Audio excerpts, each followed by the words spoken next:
Welcome to the Windows Fix-It channel, and the Fix-It channel in general is not just Windows oriented, but for every platform. So today is Patch Tuesday. It's Security Update Tuesday for everybody that are using Windows 10, Windows 8.1. If you're on Windows 7, no updates today. It's your first month with no updates, and actually some of the flaws here that are critical are impacting Windows 7. We are pretty sure.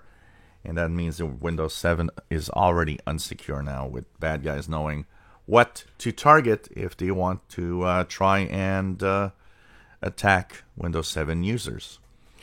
If you're on Windows 8.1, you've got updates, two types of updates, security and bug fixes. And if you're on Windows 10, also security and bug fixes.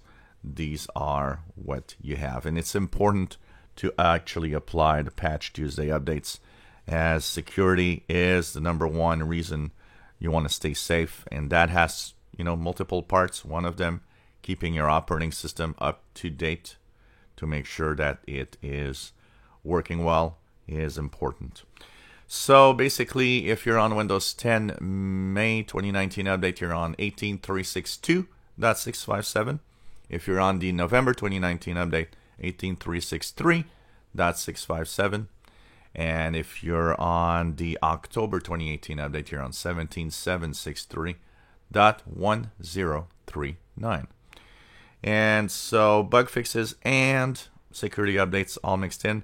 It was longer to install than the usual updates and required actually 2 restarts rather than one like there usually does on Patch Tuesday, probably because of the separate fixes and security. So apply this to your computer. It's very important if you want to stay safe to make sure that Windows is up to date on your computer. If you enjoy my videos, please subscribe, give us thumbs up. Thanks for watching our videos.